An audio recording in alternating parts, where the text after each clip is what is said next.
And so when I look at the other candidate, who I will admit I've been looking at for quite a while, as part of the morning show, which is what we do here, we dally in a bit of this, we dally in a bit of that. I'm going to take a little break, a little segue from this discussion of politics, as you were,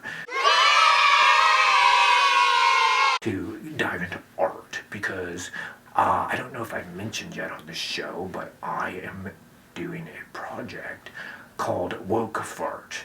Woke Fart is a remake of an absolute terrible film called Braveheart, which, if there is a work out there that tries in its own pitiful way, very homoerotic, by the way. There's several shots that to me suggest the director has some issues. We'll make spears. Hundreds of them. Long spears, twice as long as a man. Not long. Some men are longer than others. And wild, up-close images, Mel, of men impaling one another. Are there some things to deal with there? I think so. There's a moment, however, that's very clearly written all over its face, trying to promote some ideas that, yeah. So I have been going through and remaking Braveheart. Sons of Scotland, I am William Wallace. William Wallace is 7 feet tall. Yes, so I've heard. And if he were here, he'd consume the English with firebolts from his eyes and bolts of lightning from his arse. I am William Wallace.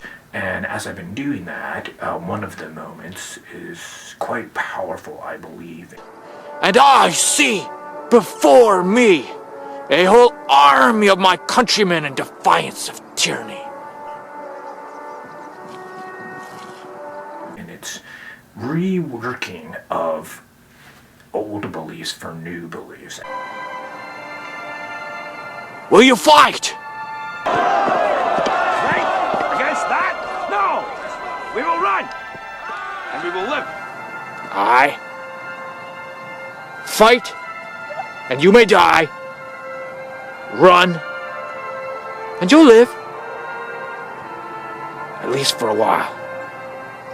And dying in your beds many years from now, would you be willing to trade all the days from this day to that for one chance? And in that moment, as you'll see here, just one chance to come back here and tell our enemies they may take our lives, but they will never take Kamala Harris!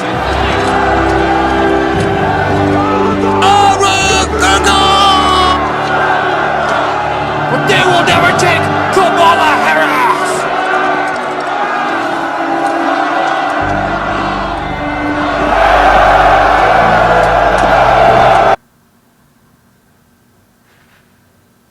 I mean, it's right there. It's quite telling. I'm obviously very supportive of Kamala Harris.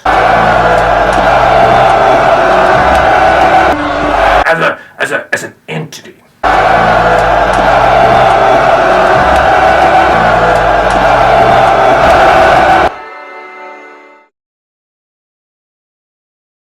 However, I'm not quite certain that I am down with her for being the president in the position amongst the peons in the sandbox, for what it's worth. I really don't.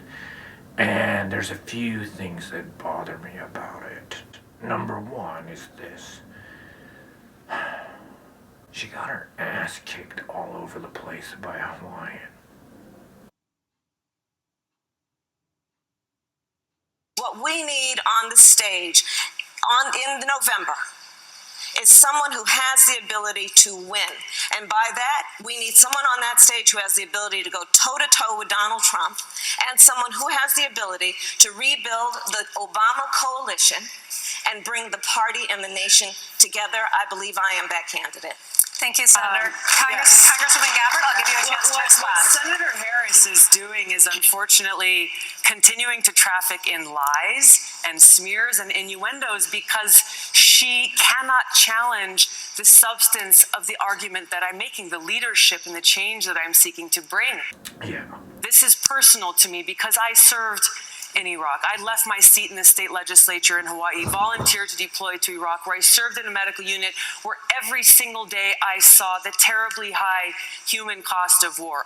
So if Melly Kamikimaka is gonna beat your butt across the stage, I don't know if you can handle where we're headed, Kamala. I really don't. Like, cause we're going places, like, big, right? When, the pineapple chick beat your butt, and I sent you places. Like, cause she did. She smacked you around. And,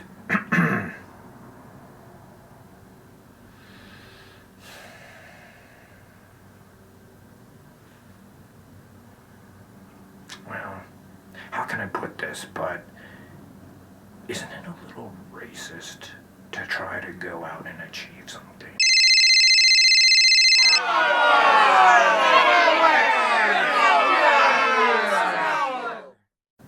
If you actually become president, doesn't that mean you just achieved something, and aren't you now racist?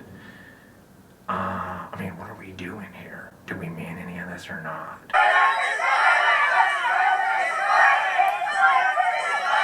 The question is, how and why do mathematical processes demand collective thinking? How can we change mathematics from individualistic to collectivist thinking? Is it just like the BLM founders who are gonna like cash out and go get mansions?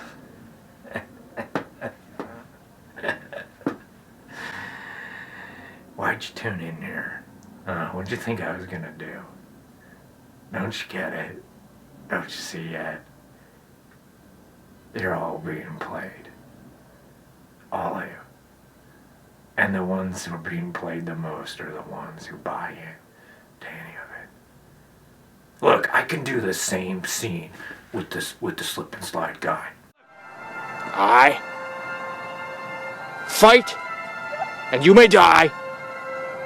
Run, and you'll live. At least for a while. And dying in your beds many years from now, would you be willing to trade all the days from this day to that for one chance, just one chance, to come back here and tell our enemies they may take our lives, but they will never take the guy who fucked Stormy Daniels and named a steak!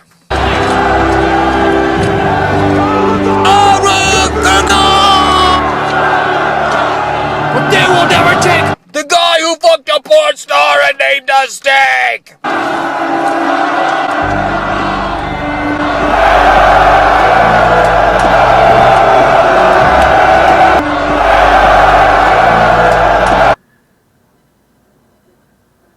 It's a con, and you're all being played. And the more you buy into it, and the more politics becomes your entire life, the more you lose. And of course you're doing it because you have that quiet place where there used to be a voice that you can't hear anymore. And what's there now? Me. Just me. A virus lands on your shores, and you crap the bed.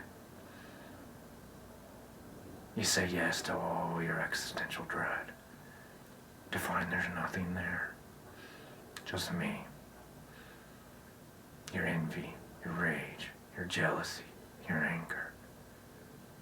You rewrite thousands of years